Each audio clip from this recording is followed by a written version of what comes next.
Hello and welcome. At the beginning of 1993, Image Comics was an unqualified success. These 6 popular creators not only had full creative freedom and full control of the properties they created, but they rightfully profited from their efforts. This was a level of success they wouldn't have attained had they remained working for the 2 largest mainstream publishers. All of the founders formed their own studios, such as Wildstorm, Top Cow, and Shadowline. They also established their own brands, and they fostered others into the Image Publishing Collective. The results varied from creator to creator and from studio to studio, but, generally speaking, being part of Image in the early days was an incredibly rewarding opportunity. Unfortunately, Image's publishing schedule was erratic, but what they did put out sold immensely well. Early on, this became the running theme of Image Comics. Their comics sold very well, but they never came out on time. This wasn't true for all titles, but it was true for most.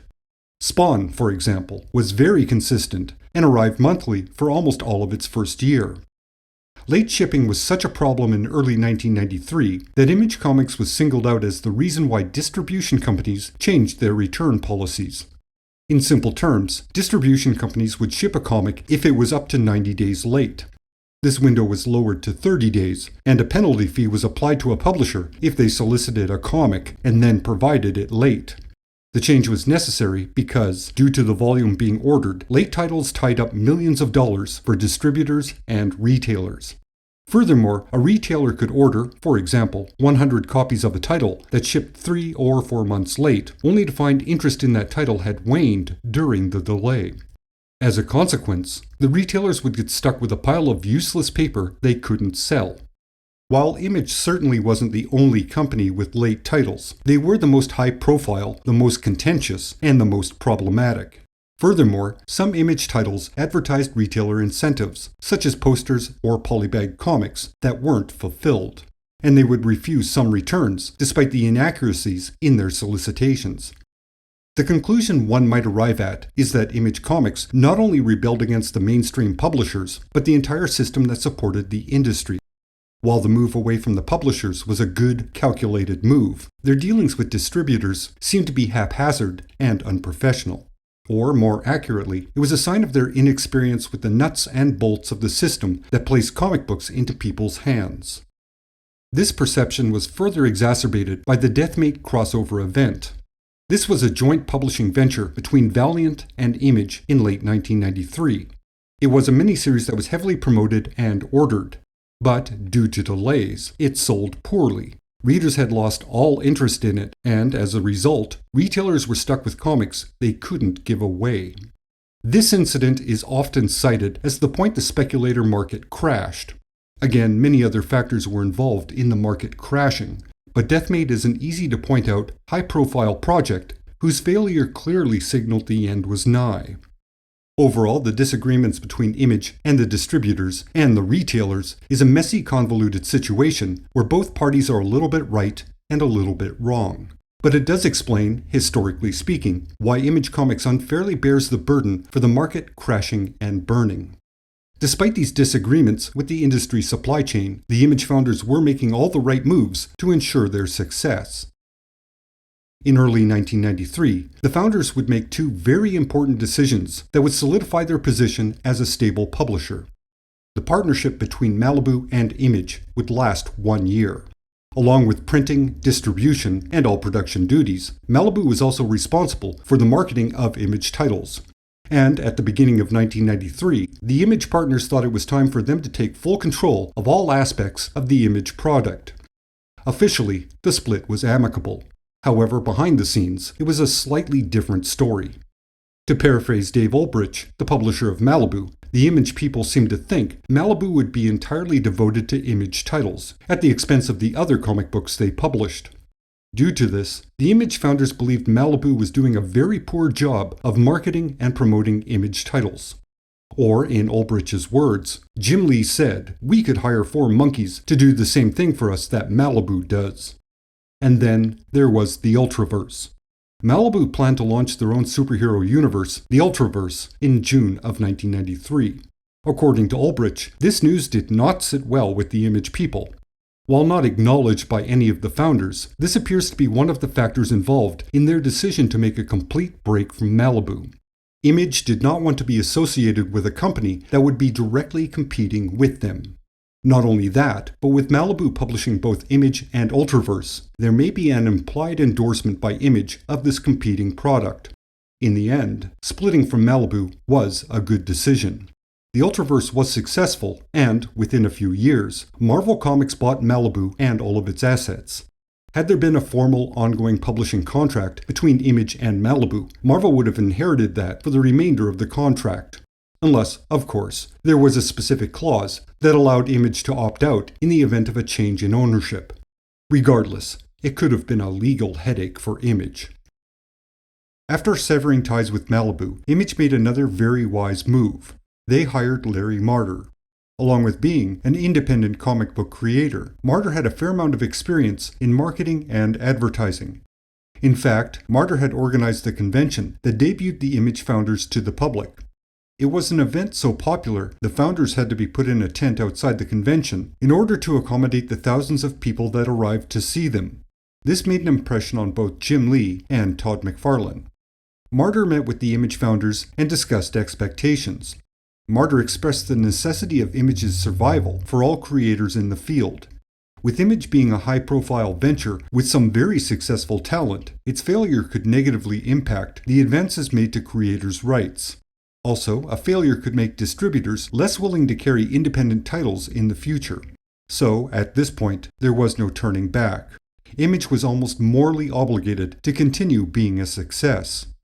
In essence, Marder pitched a theme that would be part of any conversation about Image in the future. The Image founders were rebels fighting for creators' rights. Their success benefited everyone that followed in their wake. Image was important because it proved that creative talent are the vital component of the comic book field. It should be noted for clarity that these were all elements that had been put forth quite softly by the Image founders prior to Marder. It was Marder who unified these elements together and made it a consistent talking point. With that, Marder became the executive director of Image Comics. It was a position above that of the publisher, Tony Lobito, although the two of them worked closely together. In essence, Marder was there to manage the 6 different studios that made up Image Comics. While the founders were his boss, it was Marder's job to identify problems and arrange solutions so the Image Comics entity remained viable, and, when necessary, manage the disagreements between the various Image founders. As Todd McFarlane told the Comics Journal in February 1994, "We needed someone at Image Central that was older and mentally wiser than us. If Larry tells us something, we figure, Larry's been around for 20 years, he must be right." So, after a year of operating, Image Comics fully became the entity that has endured to this day. Mostly. The next few years were reasonably stable until the comic book market began to fall apart. Within that time frame, the founders established their respective studios and, more importantly, they learned to manage their time in order to put out comics on a regular schedule. This was likely due to Larry Marder's input. Almost at the same time, some disagreements and infighting between competing Image studios began to become public. In 1994, Rob Liefeld began Maximum Press, a publishing entity that was entirely separate from Image Comics. Allegedly, this was so Liefeld could publish titles that fit outside the shared universe concept of Image, although the other founders were suspicious of Liefeld's exact motivations. It was like Liefeld was already preparing for his departure from Image Comics. Early in 1996, Rob Liefeld and Jim Lee accepted a Marvel Comics offer to do Heroes Reborn. This was a relaunch of some popular titles following the Onslaught event. This decision to produce a project for Marvel wasn't well received by the other Image founders, most notably Todd McFarlane, who characterized this project as Lee and Liefeld returning to the plantation. This was an observation that didn't seem to apply to himself. In June of 1996, Marc Silvestri announced he was removing his studio, Top Cow, from the Image Collective. At the time, it was a known secret that Silvestri and Liefeld were not getting along. Their disagreement was over Liefeld allegedly recruiting talent from Top Cow. This, in Silvestri's opinion, was one Image partner interfering with the operation of another Image partner. which was in defiance of one of the basic tenets of the Image Coalition. For his part, Liefeld saw no problem with offering a better payday to those that worked for other Image partners. After all, this had happened to him in the past, and he didn't see it as a violation of the Image agreement. Obviously, Silvestri disagreed, so he began the process of disassociating Top Cow with Image. More dissatisfaction with Liefeld quickly formed. Liefeld's position at Image gave him check-signing power, along with other duties. It was alleged that Liefeld had misappropriated funds and resources from Image Central to establish Maximum Press and to pay for other personal expenses. Separately, Jim Valentino claimed Liefeld had fired him and hadn't paid him for the writing he provided for the Heroes Reborn project. Valentino's opinion was that Liefeld fired him out of spite due to the Image partners secretly discussing whether Liefeld should be removed from the Image partnership. Due to these allegations and irregularities, the Image founders had no choice but to take a vote on whether to oust Liefeld from the partnership. Marc Silvestri, who hadn't legally separated from Image at that point, also participated in the vote. It was unanimously decided to remove Liefeld. However, according to their charter, this removal required a second vote after a month-long cooling-off period. If that vote was once again unanimous, Liefeld would be out of Image. In the interim, Liefeld's power within the company was removed. Other accounts suggest Liefeld wasn't given proper notice of a vote going forward, so another vote was necessary after he was properly made aware that his position was in jeopardy. Either way, a month later, on September 4th, 1996, as the partners assembled to take a second vote, Liefeld sent a fax resigning from the partnership. Against the advice of legal counsel, the Image partners took a vote anyway. It was another unanimous decision to remove Liefeld from the company. With that, Rob Liefeld was done with the company he was integral in founding. What followed next was a series of lawsuits from Liefeld involving a variety of claims, such as defamation and withholding of funds. Image countersued with allegations of misappropriation of company funds and resources, along with plagiarism. A settlement was reached between Image and Liefeld in 1997. The terms of which are unknown. For the record, Jim Valentino decided not to pursue legal action against Liefeld for non-payment of services. With Rob Liefeld gone, Marc Silvestri returned Top Cow to Image Comics. In August of 1998, rumors about Jim Lee selling Wildstorm to DC began to emerge. Due to this, Todd McFarlane asked Lee directly about the rumors. At the time, Lee denied them outright. He only confirmed the sale in a private call to McFarlane before the official press release on October 6, 1998. According to Jim Lee, the deal itself had been in the works for roughly 2 years. In an interview with Newsarama, Lee claimed the sale of Wildstorm was necessary to protect the studio from the ups and downs of the market. DC could provide a stability that Image couldn't, and Lee himself wanted to step back from the business of comics and pursue more creative ventures. In actuality, Lee seemed to creatively leave the industry, working mostly behind the scenes after this deal. He would emerge 4 years later as the artist for a successful Batman run in 2003. Notoriously, this deal included special provisions for the announced America's Best Comics line to be written by Alan Moore and published as a Wildstorm imprint. In fact, Moore had agreed to work with Wildstorm without any knowledge that a sale to DC was being discussed. At the time, Moore was given assurances that DC would not interfere whatsoever in the ABC line of comics. Unfortunately, DC would eventually breach this agreement. This action gave Alan Moore the leverage and motivation to discontinue the ABC line. In fact, he effectively destroyed that universe of titles within Promethea in 2004. Jim Lee's departure, unlike the removal of Rob Liefeld, put Image in a tough position. According to Larry Marder, in order for Image Central to simply operate, it had to publish a minimum of 30 books a month. Wildstorm and its imprints accounted for roughly a third of that output. So the loss of Jim Lee wasn't simply the loss of one of the original, influential founders. It was the loss of a solid line of titles, and those titles needed to be replaced immediately to ensure Image Central could continue as a publisher. Shortly thereafter, once Wildstorm transferred to DC in early 1999, Larry Marder stepped down from his position at Image Central. He then began to work exclusively for Todd McFarlane. So at the beginning of 1999, the company had lost a third of its titles and the guiding voice that had a significant impact on the direction and stability of the company. Worse yet, the comic book market was in terrible shape. To give that statement some context, Spawn, when it debuted in May of 1992, sold an estimated 1.7 million copies. 7 years later, in May of 1999, Spawn was selling 98,000 copies, although this was still enough in sales to make it a top 10 title. But in 1992, that would have been a lower mid-tier title, and by Image's own standard for sales, it would have been cancelled in the early 90s if it was a title produced by a non-founder. The following year, sales were even worse. Of course, it needs to be mentioned, sales for a first issue are usually high, and it's not uncommon for sales to diminish over time. But these are significantly low numbers, even with those two factors taken into consideration. To be clear, this was a condition that applied to the entire industry, not just Image. Spawn is merely an example to illustrate this point. Jim Valentino, who hadn't done much with his Shadowline imprint after 1995, stepped into the publisher role in 1999. With the comic book market in shambles and overall sales at a very low point, creators were generally choosing stability at Marvel and DC over self-publishing ventures.